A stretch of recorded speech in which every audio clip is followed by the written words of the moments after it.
Welcome to the first episode of Queer Onda El Paso, the gay talk of the town. I'm Ted. I'm Izzy. And I'm Ceci.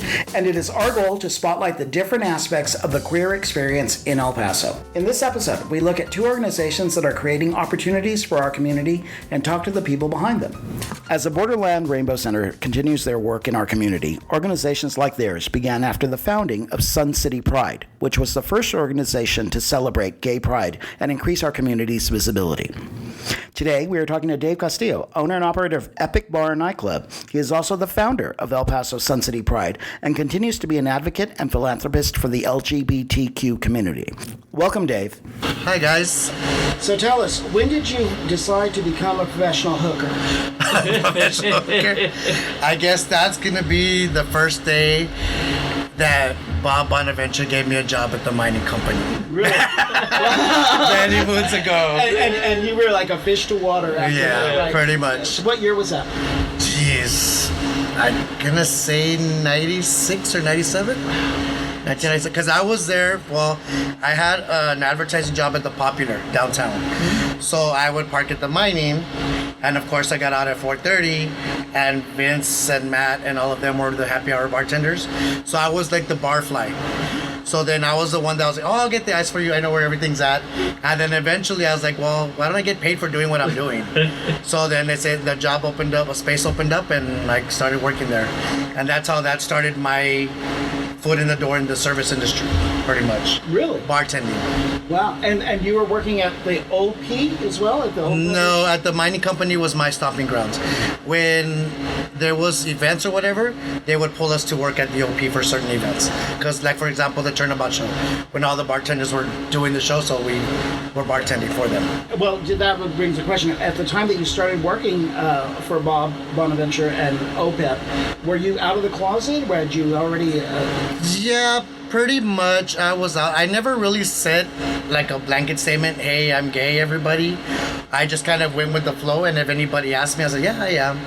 Or I just never went and say, hi, I'm Dave, I'm gay. I never went did that stuff. I was going under the assumption that everybody would assume I'm gay because I'm working at the gay bar and I'm wearing a little midriff, then I guess they would figure it out on their own.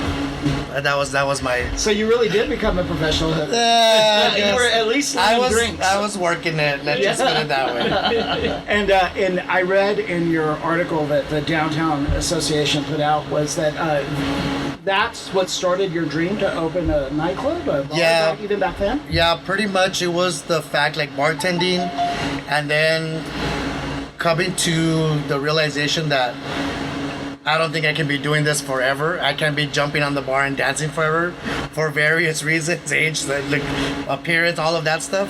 So then I just had it in the back of my mind, I want to eventually own my own bar so that I don't have to do this, because I just love the environment and the atmosphere that a bar brings, and now a nightclub. I never expected to get a nightclub. I did want a bar. So the nightclub was just an added bonus because it's just more stuff to deal with professionally in the industry. But that's how it started, working there. And then from the mining company, I went and I got a job at UTEP, and I was working there at UTEP and then registering everybody because I was at the registrar's office. I was like, oh, let me register myself. So I got back in school. So when I was bartending at the mining company, some of my customers worked at UTEP. The bad boys, I don't know if you oh my God, I can't remember his name. The bad boys, anyways, they were there, and then they're the ones that got me a job at UTEP. So when I got the job, and then I ended up graduating, got my degree, and then Carlos started opening the toolbox. So it's kind of, I left bartending to go to school, I got my degree, and I went back to bartending. So it's a full circle thing. So when I saw how Carlos was doing it from the scratch up, we were building it piece by piece, I said, this is something that I want to see myself doing. And eventually, from there I started working on the toolbox. I was there for I think 7 years. I can't recall exactly. But then the opportunity came to open up here, and I ran with it and I took it. And how did that opportunity come about? It was when it was the previous bar called Lips. And there was, I guess, what's her name was just wanting to get rid of it or find a partner to rebuild it. So I kind of look at it like a bar rescue kind of thing. And we came and we took it over, and then the rest is history, pretty much. What were some of the challenges? What was the hardest part about doing it on your own? I mean, you were obviously familiar with the gay community at that point, and they were familiar with you because one of the things that we can talk about in a little bit is that, really, for a lot of people, the gay community was the bars. I mean, now we're in a different place now, and that's certainly a positive step. But back then, particularly, the gay culture was surrounded around by the bars. Yeah. Really, and which is for me, growing up was Ochoa Street. It was, you would go to the mining company, you would go to the You Got It, sometimes pop over to Cliffs or the whatever lounge, and then end up at the OP. That was it. There was nothing else that I recall. Let's go to Sundays and we'll go to the Canyon. Right? Remember all those good old days back then? But that was the whole thing. And when Pride came around, how you were saying how things evolved. That's how when it opened up here, and the Briar Patch was on Rio Grande, and then it moved over here, and then that Carlos got this one, so it kind of started. That's how Pride Square started evolving. So when I was at the Toolbox, I started doing other promoting. I go, let's call this Pride Square. So then that ended up sticking. I don't know if I can take official credit for that, but I know it started when I started doing all of my marketing stuff for them. And then that's when we would get involved in the Pride parades, and I forgot who used to run them before. So I keep thinking some lady named Jerry. Yes, that's right. And then what happened was that one year it didn't happen. And somebody told me, Dave, why don't you do it? You know all these people and all of that stuff. And I'm like, no. My thing is to participate in the parade and go to the bars afterwards, because that was the whole thing, right? And the little seed just stuck in my head, and that's how that Sun City Pride got evolved after that. And I can't remember, I think that was 2006, 2007. And we started working on that. And as a nonprofit organization? Yeah, well, just in ideas general as to run the parade. Okay. So then what I did, the first thing was I ran to the city and I said, how do you run a parade? And you needed to have a nonprofit and all that stuff. And the Sun City Pride didn't even have a name. We just called it that eventually then. But I was working with Gary and Lorraine from PFLAG, and I said, hey, do you want to partner up so I can use the nonprofit so we could do the parade? And that was the first part of networking with other organizations without even knowing. I was just trying to mark all the things for the city, what they needed in order to do the parade. And after that happened, they said, well, why don't we do after party or thing? And then the first year, it was 4 days of events. So it was hard to go back to just do the parade, because now the expectations are, I set the bar really high to start off with. But there was other group of people that were there. I think Tony was there when we were talking about it, and they were saying, how do we do a parade? And that's when I told them, here's my book of everything from the city needs. And they were like I don't think we want to do this, but I kept on doing it, and then got some other people involved and formed the organization. And from there, I think we did the first year, maybe the second year, we had the name, but then we signed it up to be a nonprofit and did everything that we have to do with the Secretary of State and all that stuff. Board of directors and all. Board of directors and all that good stuff. So that is a long journey. I mean, from starting off as basically a bar back to bartender to event planner to bar owner, and then the founder of Sun City Pride. But so tell me, what is your opinion of how the community's changed and grown along that kind of mirrors your journey personally? What do you see? Well, I do like to see how, in regards to how it's grown, how there's been more participation to support the Pride celebration in general. Because my idea was just to have the parade and an event afterwards where there's a safe place for at least one day, one night, where everybody can be themselves and not have to worry about anything. That was the main purpose of it. And then of course it switched to all these other things.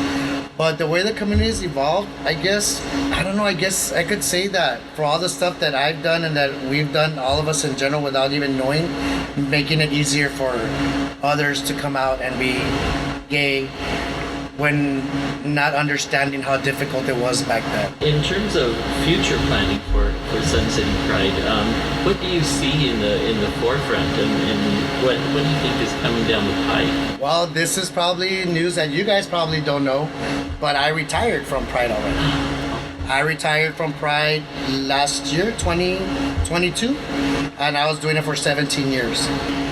I left it in good hands, but I think I've left it and trained enough people to make sure that it runs successfully. And because of that, they have added different aspects to it that would have never crossed my mind. Which is good, because in a way it's good that I did it, because it would have stayed the same.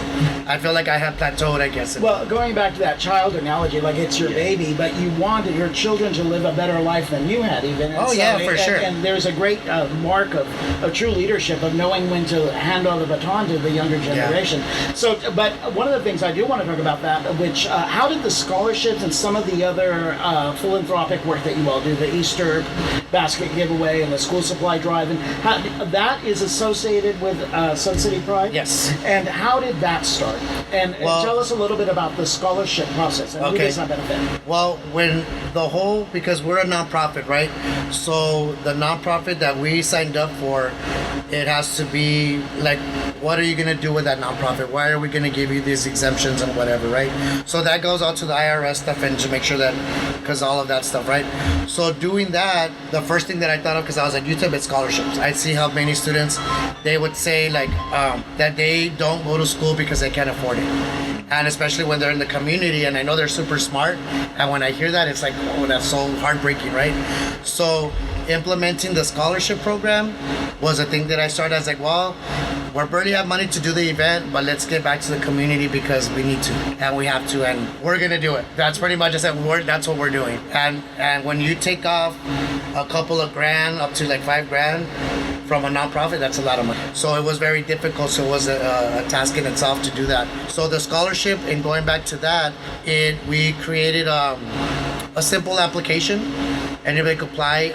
I think the board voted on that it would have to be somebody that's identifies as gay or lesbian or trans or any of the alphabet of the gay community to apply. And then I think a couple of years it changed to allies, because without allies and all that stuff. And that was fine. To me, it was just about getting education. And if it goes to somebody who's gay or supports the gay community, then I'm down for that. Right. And I think now it ended up switching back to let's just keep it for ours. There's a lot of ally scholarships, let's keep it for a gay community. And we agreed on that too. So you would just apply. It would ask a couple of questions like, if you get the scholarship, how are you going to get back to your community? Why do you deserve the application? Just pretty much, it's just basic stuff, nothing really difficult, a couple of essays. And then after that rolled around, that was the main thing of the year. So that was the main thing that we focused on. We would put it out. Anybody that would apply. First, it was initiated for high school students because they're going to start their college. And then we opened it up to, because a lot of people were giving us feedback, well, I'm trying to get my master's degree and I'm trying to get my PhD and I just need this, and my whatever already ran out. And I was like, let's open it to everybody. So then master's students and then PhD students, nursing students, everybody was applying. So that's how that evolved into that. So, and then of course it's more and more and more. I think to date, the last thing that I remember, I think we're giving back around $60,000 in scholarships. Fantastic. I think, don't quote me exactly on that number, but it's a number if you base it off 2,000 every year, 3,000 up to times 16, 17 years. Yeah. So that's how that evolved. And in regards to the other community events, we just did the events at the bar. So like, let's give back to the little kids for Christmas. And that's when we opened to the La Mano, to the Posada home. And ever since then, they were just partners. And every year they were counting on us. And that's basically stemmed from Sun City Pride, but it was actually the community that actually provided everything. And what I would do on behalf of the board was go ahead and, if this is what they give us, and this is what the board or the organization is gonna match, so that we can get, so that sometimes we had so much donations that we only gave this much to these guys, and then we gave to another organization, another one. So we had like 4 organizations to give at Christmas time because of the community's outreach and pouring of other donations. So, and that also fed into the Easter basket drive, and then the back to school drive and all of that stuff. And then we find if anybody's, we have the board members, like say if you guys were the board, do you guys know anybody that can benefit from this, and give us your proposal. And then we would vote on it, and so that it wouldn't look like we're always giving to them, we're always giving to the same people, but it's very limited. thank God that there's not that many agencies around, or maybe vice versa, I don't know, right? But they were the only ones that were available to us to help out. Well, having served on the board since its inception, basically at Sun City Pride, tell us a little bit about what a potential board member would get. I mean, obviously, a lot of us that have served on nonprofit boards know that that's a great way for leadership training and involvement and networking. So tell me, do you have a story that comes to mind of anybody that maybe has served on the board and have you kind of seen really just rise to the occasion and really become what would be a next generation leader? Yeah, I mean, well, I could say when I started, I think the second year or the first year, then I had my now best friend, Mike Chavez, who came on board, and literally I kind of trained them, like we were learning at the same time, and I was learning how to put a festival together. That's an animal in itself. You know, if you think about all the logistics go into it. So training him, he was my right-hand man. I trained him how to do that. He became vice president. He was evolving. But eventually he ended up leaving as well, like maybe 4 years ago. So I could say his story, he did his journey and he did his full circle as well. He never wanted to be president. He said, no, I'll stay with this and that, right? Because it's a lot of work and your additional full-time job, you know, always gets in the way or vice versa. But I guess our current president right now is like Chris Eck. So he started also as a volunteer director, as a volunteer.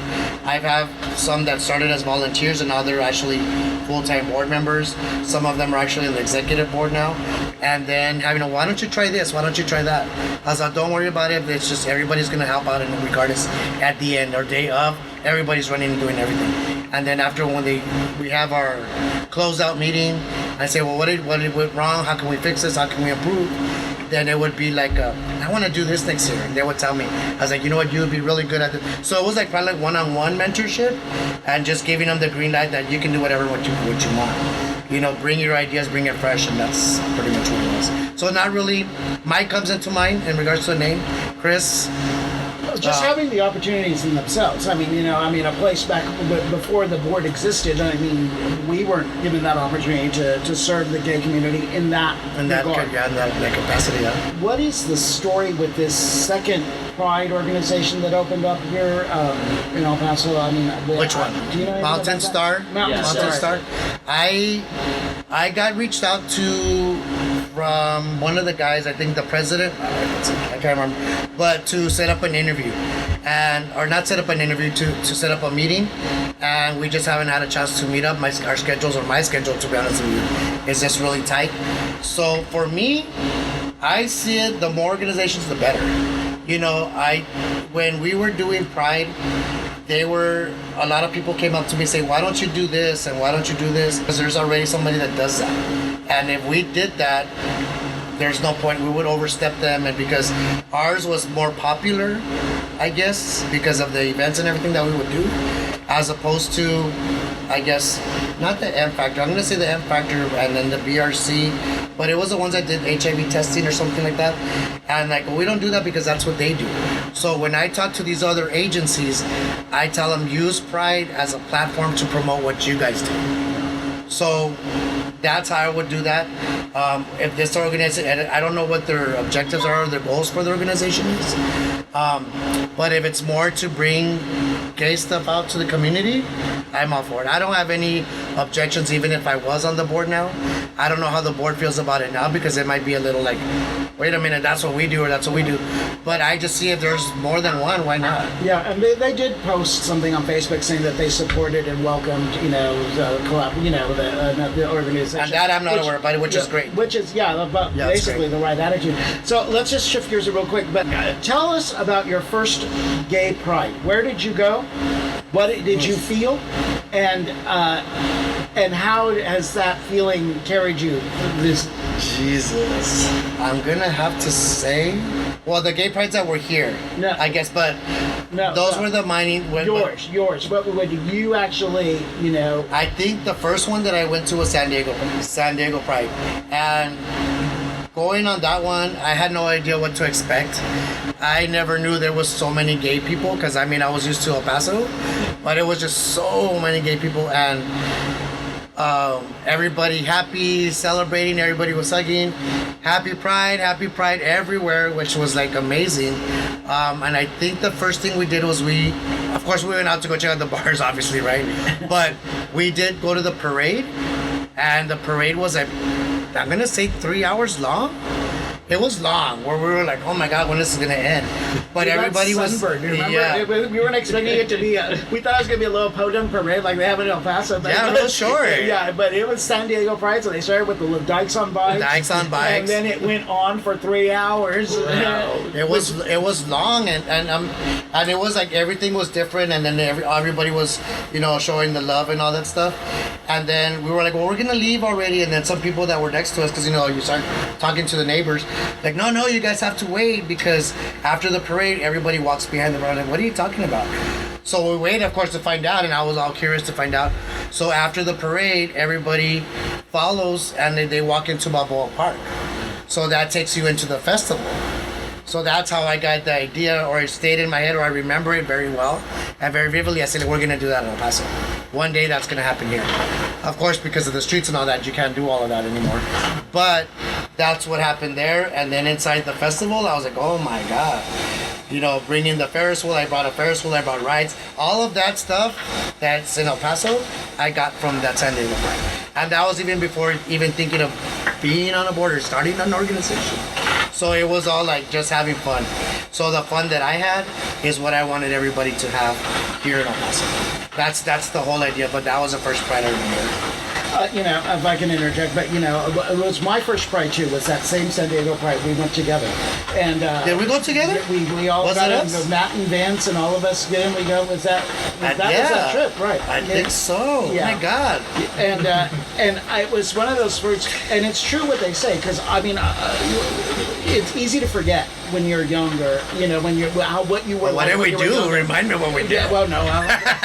It's a family-rated show. Man. No, but stand by for the for the after hours. So but the thing is that you really do feel a sense of community. I mean, and particularly because of who we were. We were younger back then. We weren't really exposed to that. So when you see something that big on such a big scale, with so many people just proud to be out, it really is moving. And so it's amazing to me that you've recreated that same feeling in El Paso for the gays and lesbians here, because the first Prides did not have that. So tell us a little bit about why you think that's important for younger kids, for somebody that just comes to, if nowadays, if they come to Pride for the first time, the El Paso Pride is fantastic. It does what we felt in San Diego. Yeah. Well, I guess for the young people that come out, first of all, like I tell you, my main goal was to have a safe place, judgment-free, for at least one day, of their lives, because of course back then it was different, and now they can go out anywhere and it's all open, and which is fine. A little envious a little bit, but it's great that that's there. But it started because of the people that were in San Diego doing their Pride event in a bigger city. So if you see a young person coming in and you see a Pride, the cool thing that I like is that it happened when I was running Pride, and I would get up on stage and say, hey, El Paso Pride, how's it going? And all that stuff, and getting everybody riled up. When I would get down, there was always a couple of kids waiting, and they'd say, hey, how do we get in Pride? How do we get involved? So seeing that, and I don't think I ever asked anybody in San Diego, hey, can we get involved? Because we were just having so much of a good time. But that's how they see here, because it was so big too. But you see little kids, the younger generation, seeing that and them getting involved or wanting to get involved. That's what I see as a good thing when they see that. Tell us now a little bit about outside of the bars, and where we are in El Paso with just the LGBTQ community here. What are some of the challenges that are facing us that you see that you look? Well, right now, what's going in regards to Senate bills and stuff like that ties into the bar, so it goes into that. So right now, I'm focusing, or trying to put some focus or more attention on the SB 12 and SB 14. So that's in regards to the drag queens and the performances and all of that. The way they're wording the bill and the legislation is like very vague, but it just describes what a drag queen is. And that's pretty much what it is. So on that note, I am concerned about my entertainers, because I provide them livelihood to perform. and to showcase their art. So in regards to that, that's what's one of my challenges that's coming up, because this is supposed to go effect September 1st. This is in a couple of weeks. So that's one of my main concerns and challenges right now. I'm trying to set up meetings with the local reps here to see what El Paso's doing about it, and to find out where they stand on each stuff, because I don't know. To be honest with you, I don't know. We're in communications with some other people, and they're like, this is going to happen, and they're trying to get El Paso to join a lawsuit against it, and then when they do, from what I hear, if there's a lawsuit involved, then the bill cannot really get into effect, if I'm not mistaken. So that's one of my challenges in regards to out of the bar scene. I don't really see any, to be honest with you, for me personally. Well, what have it you in all of your years now of being an activist, and really, because producing gay pride in itself is is an activist activity. Pretty much. Have you encountered what negative things have you encountered? I mean, without naming names, but what are some of the things that maybe have been the harder challenges, and what are the things that have surprised you that have been more acceptable? Well, negative parts in regards to being an activist, I guess, because there's always going to be, what really sucks is that when there's people that are elected and don't support you, and when they say we support the community and then all of a sudden they don't. That's one of my biggest things. But that's a politician, right? You learn, but that's unfortunate. So not all of them, of course, right? But the ones that coming up without mentioning names, like, then they didn't want to support Pride, or they didn't want to give us access to a permit, little things that they could have just done. And you bring in the example, well, you did it for this organization, why don't you do it for ours? And then that leaves them with the question mark, like, oh, well, and blah, blah, blah. So those things like that. At the same token, the ones that are supportive, they are 100% supportive. It could be because they're running for re-election, whatever the case may be. But when you're in a nonprofit, I take whatever I can from wherever I can. Right. All of that stuff. So that would be the challenge in itself. Maybe a challenge when we first put Pride together, we did it right here in front of the streets, in front of the Pride Square in the bars. And I was able to get sponsorship from each bar. And then it came to be challenging was that, well, no, why are we going to pay? It's right in front of our bar. And I was like, well, you're kind of defeating the purpose of the whole thing, right? You're going to get business because it's right in front of your door, stuff like that. And then eventually that wavered off, and that kind of rubbed onto the other bars, with the exception of the toolbox because I was there, right? But it wasn't my money, that was Carlos's money. So, but that's how, and then that's where challenges and begin getting sponsorships. Because back then when it started, it was still taboo, I guess. We can't put our name on a gay event because we're gonna miss all of that stuff. Same stuff like that. But now it's just like, I would go to these Pride meetings that are from people from San Diego, like the CAPI and Intro Pride, all those organizations that I'm involved in, or was involved with, because of Sun City Pride. And now what I was sitting on the sponsorship was, how do you guys get money? So that's been my major challenge with running the organization.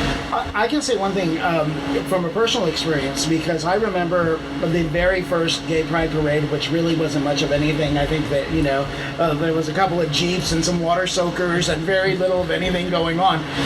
Compare that to the most recent years with El Paso Electric and the gas company and all these other companies that come in, and they are not only represented at Pride, but they send their employees, and they support something like that. And I can say that is a direct result of having Sun City Pride as an entity in El Paso. Otherwise, they'd have no venue to do that. What happens? What I found out when researching the sponsorship and stuff, and then now more so, big companies like for Wells Fargo, the electric company, big corporate, Google and all of those things, like T-Mobile, all of that stuff, they have discretionary funds just for I guess nonprofit organizations, and some specifically for the LGBT community. So when I found that out, we tied into that, and that ties into as many volunteers as we get in the parade. If they help out with this, they match the money. So it was a kind of thing like that I found, and I go, let's tap into that, and that in itself, when they saw that there was Sun City Pride, and I would bring examples like, well, they're doing it in San Diego, they're doing it in LA, you guys are going to be falling behind when it comes to Texas. And I would bring up Dallas and Houston and Austin, and they have all these big sponsors. And I was able to bring in Texas into this CAPI organization. So then I was able to talk to all of the Texas people, because El Paso was still kind of like its way over here still. So when I brought the CAPI conference to El Paso, everybody from San Diego, from Los Angeles, from everywhere came to El Paso for that conference that they had. And everybody from Texas, and then we were able to talk. And it was just networking. And my hidden agenda was like, well, how do you get your money? Where do you do this? How do you guys do this? How did you come and, like, I would look, if I saw this on your website, how did you guys do that? You know, stuff like that. So it was all about learning and taking everything that I learned and applying it here.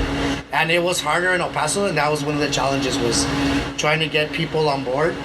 When over there, they're knocking on their door to be the first sponsor. So that, I don't know if it's at that point yet. Not when I left. Right. We still had to do the cold calls and calling and all that stuff. But it's certainly gotten a lot easier. And And that's the temperament of across the country. I mean, the fact that El Paso Electric would have a representation in the parade 20 years ago was... that wouldn't be heard of.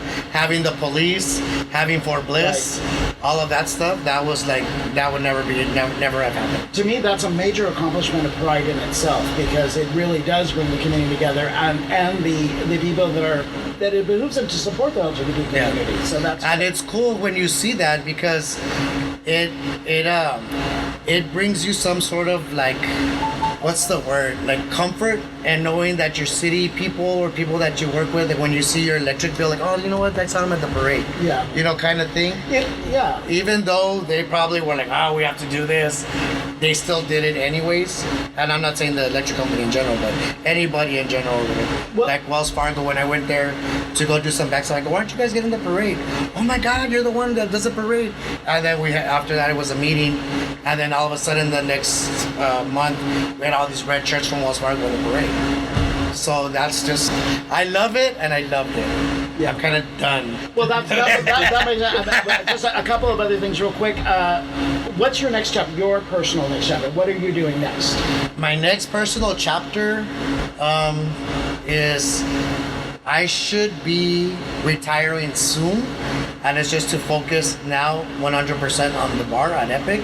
I'm in the works right now to opening another one over there in 5 Points. So I haven't signed the lease, so that's what I would say it out loud, but it's one of the oldest bars at 5 Points. Excellent. Yeah. It's one of the bars you can go there after work, relax, have a drink, talk with your buddies and talk with your friends, and then so that's one of my dreams that is hopefully coming true. Hopefully tonight I sign the lease, and then everything will go good on that part of it. I will still be and always will be the #1 supporter and sponsor for Pride.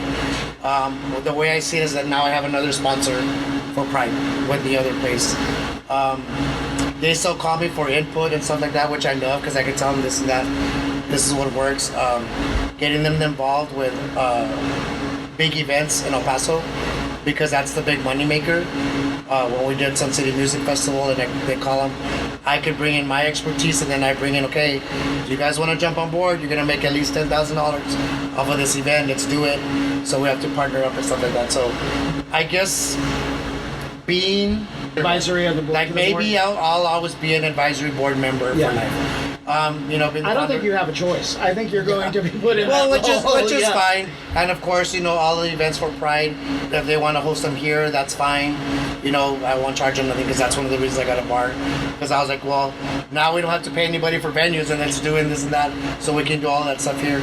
But I think just being a business owner, continuing to be an advocate, and maybe now that I have more time to focus more on the community, I guess, I don't know how much more I can cover, but in regards to another aspect as opposed to Pride, something else. Dave.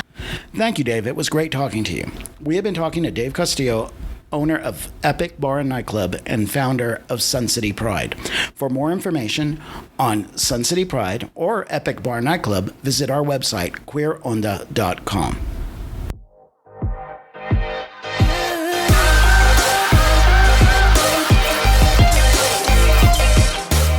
And now comes a segment in our program where we test your knowledge of gay lingo in a segment that we call Lip Glossary. Our first word up is camp. A term used to describe someone with an eccentric, theatrical, and effeminate manner, often used to describe flamboyant gay men. Oh my God, I have no idea what that queen's talking about. Tell her to shut up. And next is demisexual, a person who isn't sexually attracted to anyone else unless they have formed a deep emotional or romantic connection with them. The other day, I met this guy, and we started talking, and all I could think of, Demi Moss. And then comes scoliosexual, a person who is sexually or romantically attracted to non-binary people or those who do not identify as cisgender. I don't know what they are, but they like me.